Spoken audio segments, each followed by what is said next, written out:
हाँ जी, राम राम नमस्ते। चलो आज नया चैप्टर स्टार्ट करते हैं जो कि रहने वाला है ट्रिग्नोमेट्री। आपको पता है ट्रिग्नोमेट्री का अच्छा खासा रोल रहता है हर एग्जाम में, चाहे हरियाणा के एग्जाम्स ले लो चाहे एसएससी के एग्जाम्स ले लो। एक क्वेश्चन बनता है, आज स्टार्ट करते हैं, कैसी चीज़ें यूज की जाती है समझते हैं। अब देखो ट्रिग्नोमेट्री मीन्स त्रिकोणमिति। इसके अंदर सबसे ज़्यादा रोल किस चीज़ का रहता है? सबसे ज़्यादा इसमें रोल रहता है ट्रिपलेट्स का। किसका? ट्रिपलेट्स का। क्या होते हैं? मतलब पूरी ट्रिग्नोमेट्री एक टाइप से मान लो कुछ आइडेंटिटी बेस्ड क्वेश्चन, लेकिन इसमें ना ट्रिपलेट्स का अच्छा खासा रोल रहता है। दूसरा, फर्स्ट सेकंड इसमें रहता है किसका? पाइथागोरस थ्योरम का।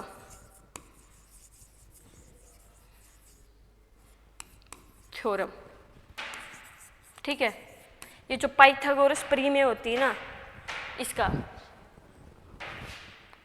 ठीक है। अब ये क्या है, कैसे हैं, जानते हैं। अब देखो पाइथागोरस थ्योरम होती क्या है, मैं आपको बताऊं।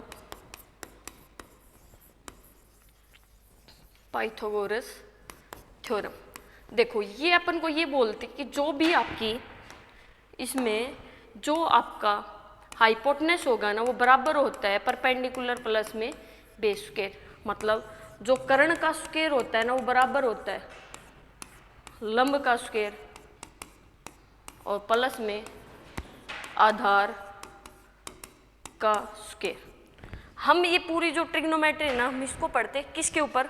राइट एंगल ट्रायंगल के ऊपर। किसके ऊपर पढ़ते हैं हम इसको? राइट एंगल ट्रायंगल के ऊपर। ये क्वेश्चन भी पेपर में बन जाता है कि ट्रिग्नोमेट्री को अपन किस ट्रायंगल के ऊपर सॉल्व करते हैं, तो किसके ऊपर करते हैं? समकोण त्रिभुज राइट एंगल ट्रायंगल, ठीक है। अब मैं बोलूँ कि ये परपेंडिकुलर ड्रा किया, ये एंगल थीटा, तो ये आपका क्या हो गया? आधार। ये आपका क्या हो गया? लंब। और ये आपका क्या हो गया? कर्ण, ठीक है, ठीक है, ठीक है। तो ये जो पाइथागोरस परिमेय है वो अच्छी खासी यूज में आती है क्योंकि ट्रिपलेट्स का पता हम इसी से कर सकते हैं। अब हम आज पढ़ते हैं कैसे क्या चीज़ें, जो भी संख्या होंगी ना हमारे सामने वो इस कंडीशन को यदि वो सेटिस्फाई कर देती हैं तो मतलब वो ट्रिपलेट्स है। अगर इसको सेटिस्फाई नहीं करती तो मतलब वो ट्रिपलेट्स नहीं है।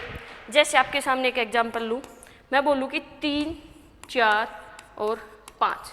इसमें देखो ये जो बड़ी संख्या होगी ना, बड़ी संख्या वो हमेशा क्या रहती है? कर्ण। बड़ी संख्या क्या रहेगी? कर्ण। क्या रहेगी? हाइपोटेन्यूज या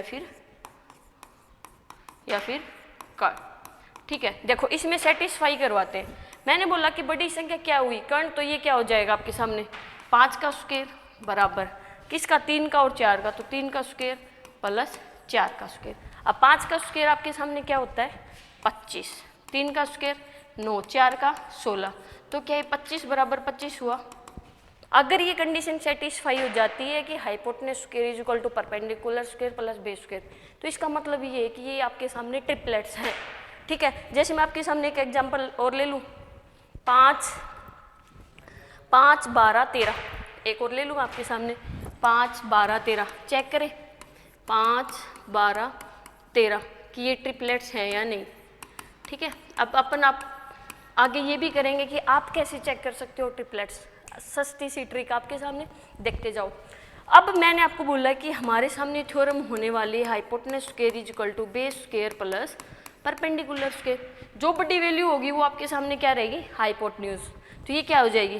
13 का स्क्वायर बराबर बेस मतलब 5 का स्क्वायर प्लस 12 का स्क्वायर। 13 का स्क्वायर 169, 5 का स्क्वायर 25, 12 का स्क्वायर 144। तो क्या आपके सामने 169, 169 दोनों बराबर हुए? हो गए दोनों बराबर, बस इतना सही काम है। अब हम ऐसे बार बार थोड़ी ना करने बैठेंगे, फिर और हम क्या कर सकते हैं? तो देखो और हम ये कर सकते हैं कि आपके सामने मैंने बोला कि क्या होगी? पाइथागोरस परिमेय। पाइथागोरस थ्योरम मैंने आपके सामने बताई कि ये होती है perpendicular square plus base square बराबर हाइपोटेनस स्क्वायर। मैंने आपके सामने यही तो बताइए क्या होती है? Perpendicular square equal to base square, ठीक है ना। अब देखो यहाँ से मैं परपेंडिकुलर की वैल्यू निकालूँ तो क्या हो जाएगी? ये प्लस बेस उधर जाएगा तो minus hypotenuse square minus base square. अब ये आइडेंटिटी हमें पता है क्या? ए स्क्वायर माइनस बी स्क्वायर किसके बराबर होता है? ए माइनस बी इंटू ए प्लस बी। इसी का यूज क्यों कर रहे हैं? ये चीज़ों को आसान बना देगी, आप ट्रिपलेट्स को आसानी से पता कर लोगे। कैसे? अब हम इसको क्या लिख सकते हैं, h माइनस बी और h प्लस बी।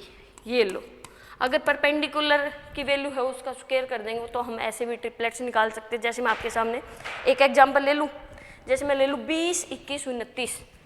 जैसे हम इससे रिलेटेड एक एग्जांपल लेते हैं 20, 21, 29, 20, 21, 29।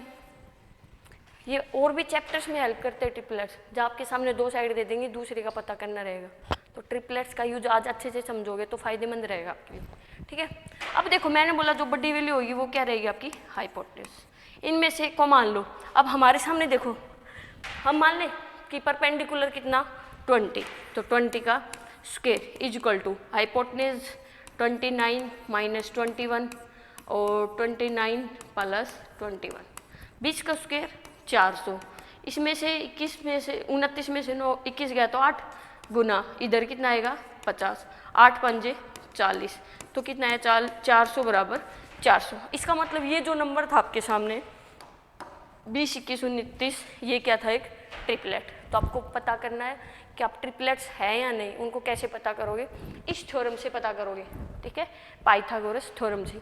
हमेशा ट्रिग्नोमेट्री में हम कौन से ट्रायंगल का यूज करते हैं, समकोण त्रिभुज का। अब मैं आपको सिखाऊं कि आप कैसे ट्रिपलेट्स चेक कर सकते हो। अपन ने चेक कर लिया, हाउ टू चेक, ठीक है। अब आगे पढ़ते हैं, अच्छे से देखते हैं, जानते हैं हाउ टू चेक ट्रिपलेट्स कैसे चेक करें। देखिए उसके लिए आपको बस एक सस्ती सी चीज़ पता होनी चाहिए, वो क्या है, ये ट्रायंगल लो, ये होना चाहिए आपका एक्स स्क्वायर माइनस 1, ये होना चाहिए एक्स स्क्वायर प्लस 1 और ये होना चाहिए 2x। मतलब जो भी नंबर आपके इस फॉर्म में होंगे वो हमेशा ट्रिपलेट्स होंगे। कैसे? मैंने बोला जो आपका होगा x square minus 1, 2x, x square plus 1, मतलब x की उस वैल्यू पर जहाँ हम ये वैल्यू फाइंड कर सकते हैं वो सारे नंबर क्या होंगे, ट्रिपलेट्स। कैसे? ये ध्यान से समझना इंपॉर्टेंट चीज़ है। अब देखो हम मान लेते हैं कि हमारे सामने x 2 है। अब 2 मैं यहाँ पुट करूँ तो 2 का स्क्वायर 4 और 4 में से गया तो 3, 2 दूनी 4 और 2 दूनी 4 और 1 5। आप लोगों को मैंने बताया 3 4 5 1 क्या होता है, ट्रिपलेट। 3 4 5 1 क्या होता है, ट्रिपलेट। जैसे हम एक नंबर ले आपके सामने 4 लिया, 4 का स्क्वायर किया तो 16, 16 में से गया तो 15, 4 दूनी 8, 4 का स्क्वायर 16 और 1 17। तो ये ट्रिपलेट्स आ गया आपके सामने। 3 4 5 एक ट्रिपलेट्स होता है, 8 15 17 एक ट्रिपलेट्स होता है। अब देखो आप जो बोलो ना वो निकाल सकते हो। जैसे 5 लो, 5 की वैल्यू पुट की तो 5 का स्क्वायर 25, 25 में से गया तो 24, 5 दूनी 10, 5 का स्क्वायर 25 और 1 26, तो 24 10 26, ये भी आपके सामने क्या है, ट्रिपलेट्स। तो ये एक आसान सी ट्रिक होगी, जो भी नंबर मीन्स x की वो वैल्यू जिनको हम इन तीनों कंडीशंस में सेटिस्फाई करवा लें, पुट करके जो भी वैल्यू निकालेंगे ना इन तीनों वैल्यू में जो वैल्यू आएगी वही अपने क्या रहेंगे, ट्रिपलेट्स। आसान है तरीका। लेकिन हमारे सामने कुछ वैल्यूज ऐसी होती हैं जो यहाँ से हम वेरीफाई नहीं कर सकते। जैसे 20 21 और 29, जैसे मैं आपके सामने लूँ 20 21 और 29, 20 21 और 29। आप ये जो ट्रिपलेट्स हैं, ये तीनों ट्रिपलेट हैं, लेकिन आप यहाँ वैल्यू पुट करके इनको नहीं निकाल सकते, चाहे आप ट्राई कर लेना। फिर कैसे पता करेंगे कि हाँ ये ट्रिपलेट है नहीं? फिर हम इसको सेटिस्फाई करेंगे पाइथागोरस थ्योरम से, ठीक है। वो अभी अभी मैंने देखो लास्ट स्लाइड में आप वेरीफाई करवा दिया था। 20 21 29 क्या है आपका एक ट्रिपलेट्स। तो ऐसे ही आपको सारे के सारे ट्रिपलेट्स फाइंड करने हैं। जो भी इस फॉर्म में होगा, जो भी इस फॉर्म में होगा वो सारे के सारे नंबर आपके क्या रहेंगे, ट्रिपलेट्स। वो सारे के सारे आपके क्या रहेंगे, ट्रिपलेट्स। कुछ इंपॉर्टेंट ट्रिपलेट्स हैं वो मैं आपको दिखा दूं। देखिए ये मैंने आपके सामने एक स्लाइड लगाई है। अब अपनी एसएससी ले लो, एचएसएससी ले लो, 3 4 5 नहीं पूछती, फिर क्या पूछती, ये इंपॉर्टेंट है। ये वाले पूछे जाते। तो आज की क्लास अपनी इसी के ऊपर रहने वाली थी कि हाउ टू चेक ट्रिपलेट्स, हम कैसे चेक करें ट्रिपलेट्स। कल की क्लास में हम पढ़ेंगे डुप्लीकेट ट्रिपलेट्स कैसे बनते हैं, ठीक है। आगे धीरे धीरे कंसेप्ट करते जाएंगे, छोटी क्लास रहेगी, इंपॉर्टेंट क्लास रहेगी, ठीक है जी। आप इस क्लास को देखना। राम राम, धन्यवाद।